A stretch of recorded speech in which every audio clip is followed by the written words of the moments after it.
is my favorite. Pregnant women need to eat twice as much. Absolute myth, don't do it. You really actually only need about 200 extra calories a day over a normal American diet, and that's assuming that you're starting pregnancy at a normal weight. Sex during pregnancy hurts the baby. Well. Cocoa butter prevents stretch marks. This is a myth. I'm Laura Riley. I'm a high-risk OB at New York Presbyterian Hospital, Weill Cornell. I'm Dina Goffman. I'm a high-risk OB at New York Presbyterian, Columbia. This is so exciting, wondering what's going to come next. I know. Oh, my favorite. It's okay to drink a glass of wine when you're pregnant.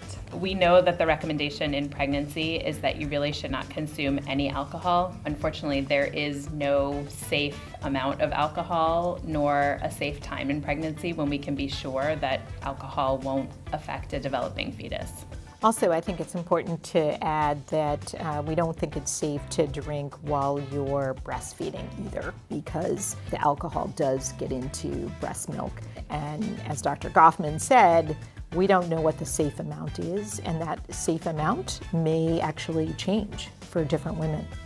Your belly reveals the baby's gender. We certainly hear patients coming in to see us and having heard or having family members say that they can tell whether you're having a boy or a girl based on how the woman's belly looks. And we know that there is absolutely no evidence that the shape of your belly can tell us this type of information. The other myth that goes along with gender, I think, is the heart rate's high or low. My patients always say that. You know, they come in, oh, it's 160, it must be a girl. Like, no. If it's 160, it means the kid's moving a lot. And if it's sleeping, it's going to be 120. So it doesn't tell you whether it's a girl or boy. Cocoa butter prevents stretch marks. This is a myth. While cocoa butter is something that many patients like to use, we don't have any evidence that cocoa butter or anything else that we can recommend will prevent stretch marks. It's probably genetic, and essentially if you gain too much weight in one spot, i.e. your pregnancy gets really big, you're more likely to get stretch marks, unfortunately. But it's not worth spending a ton of money on expensive creams because it's not going to work. That was cheery. You can give a cold to your developing baby. This is a complete myth. Your baby is not going to get the cold, although your baby can get sick if you get something like the flu, which is why we tell you to get a flu shot to prevent your baby from getting really sick. There are some illnesses that you can transfer to your baby, but probably not a cold. I think people get the cold and the flu confused, which is unfortunate because the flu can make you really sick in pregnancy. What you eat during pregnancy can influence the baby's palate. I don't think there is a shred of evidence to support that. I think that what you eat during pregnancy is important because it does sort of, set your baby off to a good start in terms of its overall nutrition and good health. But it's probably not going to change the baby's palate. We always talk about nutrition and food choices and healthy weight gain, which really can have long-term impact on your baby's development, but not specifically the palate or what they have a taste for. Pregnant women shouldn't drink coffee. That's a myth. You can drink coffee. This is one where moderation is the most important thing. In the first trimester, having excessive amounts of coffee have been associated with a higher risk of miscarriage. Once that first trimester is over, should you go crazy with the coffee? Probably not, but it's not going to harm anything. Pregnant women shouldn't eat hot dogs. So this is a myth. I think the concern with hot dogs are a few. You want to make sure that they are well cooked to avoid infection risk.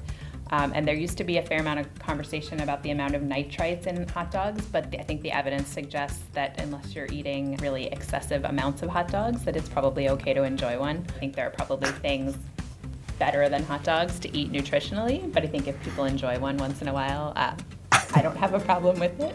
You're way nicer than I am. I'm not sure why anybody's eating hot dogs, frankly, but you can have one in pregnancy. But I think it's really important to make sure that it's cooked because the concern about listeria is a real concern. So that includes the hot dogs, the unpasteurized cheeses, the deli meats, all of those things are things that we worry about. So I think, yeah, it's a myth that you can't eat hot dogs, but you should be certain that it's cooked well. Pregnant women shouldn't eat smoked salmon. That's a myth. You can eat smoked salmon if you like it. I'm not a lover of salmon, so. I love it. You can eat smoked salmon. This gets into concerns around fish consumption in pregnancy, which is a huge topic, and we talk to our patients about the risk of various types of fish. So we want to avoid fish with high mercury content. So typically that would be avoiding excessive tuna, choosing chunk light, canned tuna, and also limiting the number of cans of tuna in a week. There is also some concern about some of these oily fish, I guess, about the potential for toxins. And so I would say salmon in general may fall into that category, but smoked salmon, I think, is safe for pregnant women to eat. The whole fish story is a little blown out of proportion, and I think people get really crazy about this whole mercury thing. I would say it's important to also recognize, though, that fish has great nutritional value to it. That pregnant women and babies need and want. So it is unfortunate that somehow the fish story has, resulted in people thinking, I can't have any fish. It's really the large steak fishes where you're worried about the mercury, but then don't forget that something like salmon is going to give you the DHEAS, which you want. Pregnant women shouldn't pet cats. This is a myth. This would be terrible if all pregnant women in the world couldn't pet their pets, their cats. There is a concern with pregnant women caring for cats in terms of the litter box, and really the risk is toxoplasmosis, and the risk of exposure isn't with interacting with your cat, but with changing a dirty litter box. It is actually fairly rare in the US for women to come into contact with toxoplasmosis. The more important thing about sort of the cat story is everyone worries about the cat and the kitty litter. The most common exposure that women get to toxoplasmosis is actually not the cat or the litter even. It's not washing your garden vegetables, because it's the cat that has the toxo that poops in your garden, and then you pick that up and eat it because you don't wash it or whatever. So gardening without gloves are things that we tell pregnant women to avoid because of that particular infection. The cat's got a bad rap, unfortunately. Pregnant women shouldn't fly. Total myth. Get on the plane, have a good time. That said, there are a few things to think about when flying. I think one of the major issues is that pregnant women are at increased risk for getting a blood clot, either in their leg or their lung.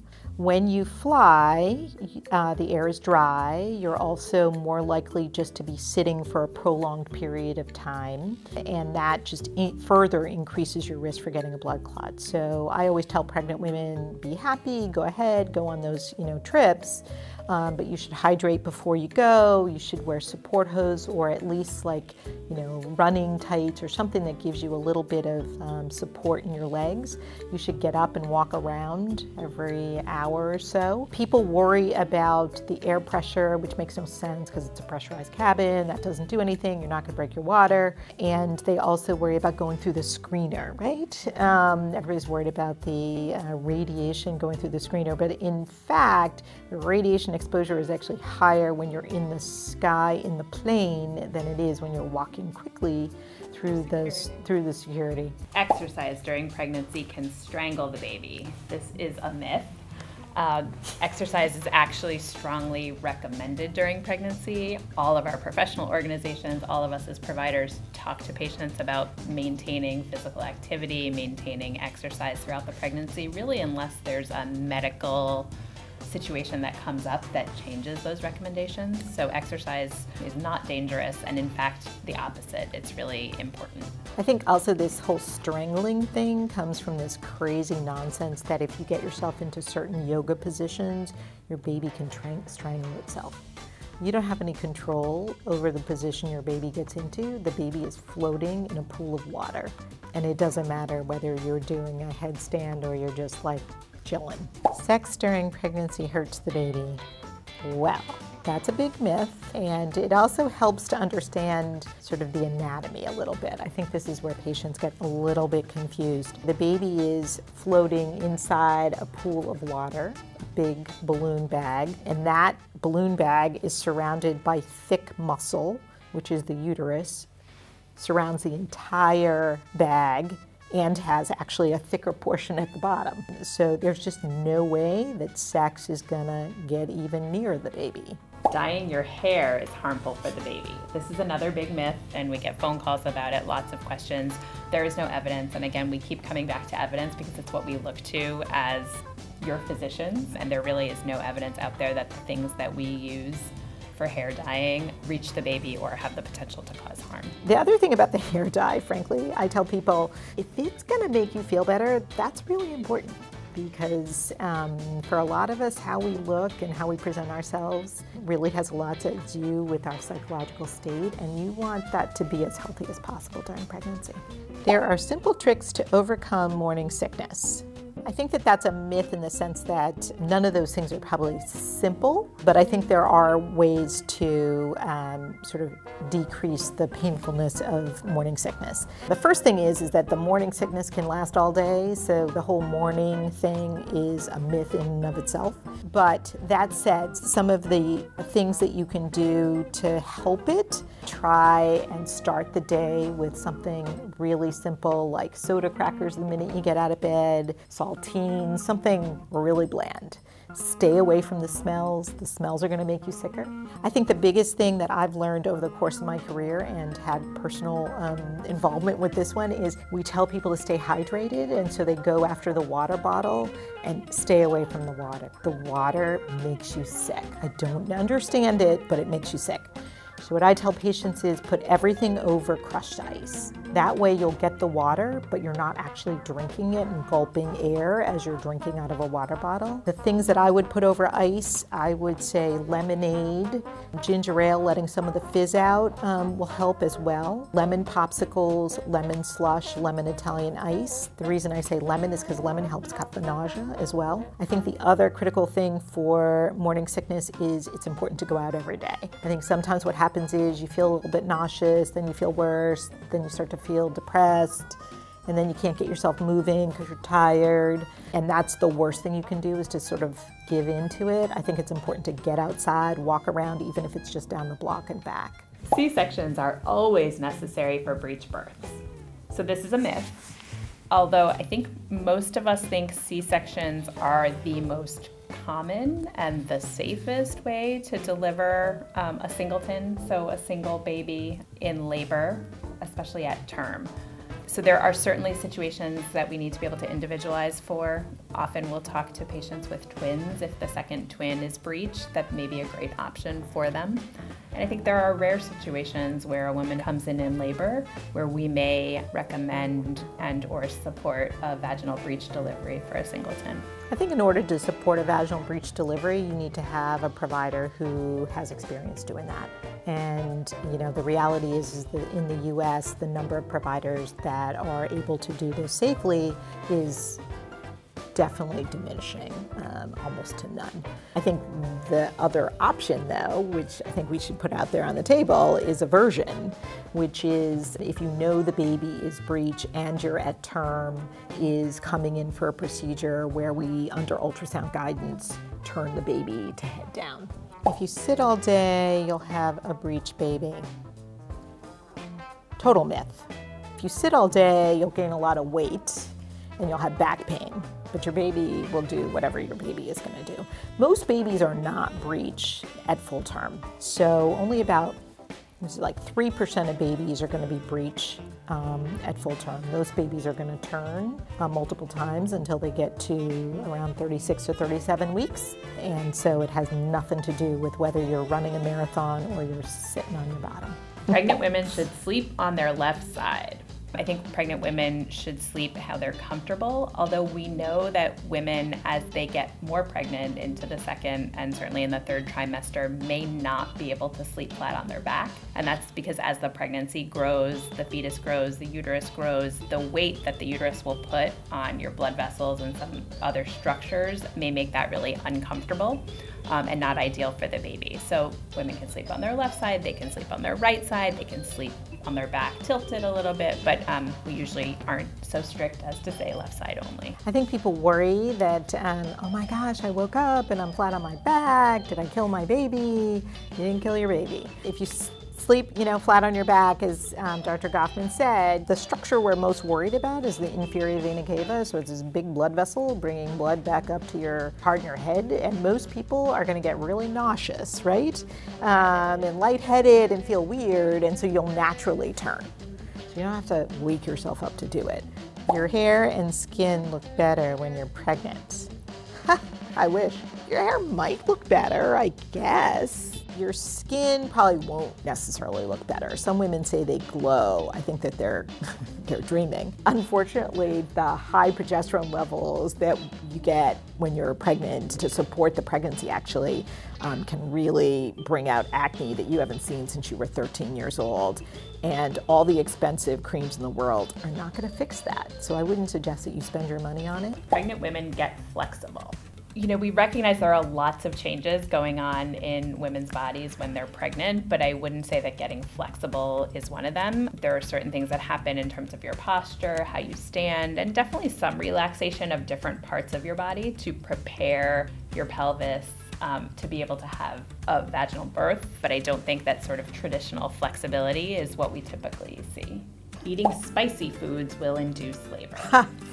So if this were true, that would be wonderful because we could help women, induce labor when we wanted to. Unfortunately, we haven't been able to come up with any particular food or physical activity or drink or supplement that actually can induce labor. We have medications to use to induce labor, but as far as we've been able to tell, there's no evidence that any of those things that women may want to try actually will be effective. I think people are just looking for something to get out of Dodge at 40 weeks, which I can totally relate to. It's not gonna hurt. It's probably not gonna hurt. The spicy food probably won't hurt. You can do whatever you want, but your baby's in charge. Just remember that.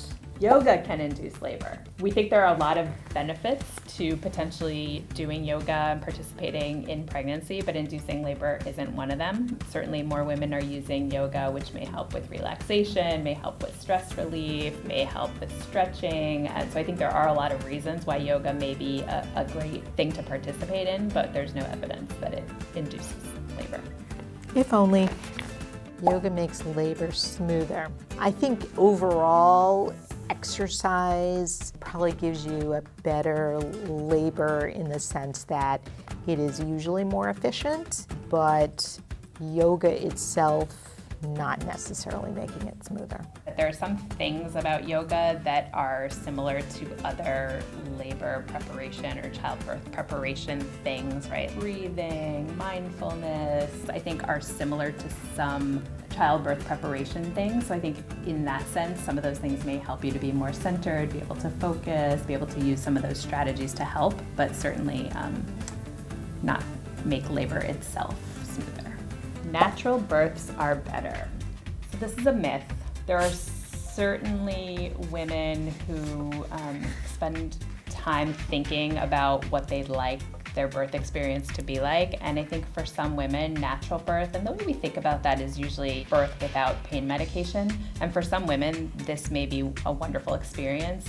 But we all know that we need to individualize the care for our patients, and for many women, a natural birth may not be better. There may be real medical benefits depending on the situation and underlying condition to having pain medication, to having an epidural. I'm a huge fan of natural childbirth, I have to say, but I do think that it takes some preparation, and I think it takes mental preparation, and I think that it's not better or worse. I also think that there is another myth associated with natural childbirth, which is that if you're induced, you have to have anesthesia because the pain is worse. The pain is bad whether we give you the contractions or your kid gives you the contractions or it happens naturally, whatever. It's painful. And some people can cope better because they've practiced mindfulness or hypnobirthing or whatever. And then sometimes people can just cope better because it's faster. But again, I think it's all about everybody can make their own birth choices. I love this one. There are ways to predict your exact due date. When we give you your due date, it's plus or minus 2 weeks. And the reason is because your kid's in charge of when you go into labor. We are not. Though I have to say, are much more precise in knowing what your dates are than we used to be because we use ultrasound, early ultrasound so much more frequently. Obviously there's those people who have done IVF and they know even more. But again, even if you know when it all started, you do not know when it will all end because the person who knows that is your baby, and we can't at the moment talk with that person.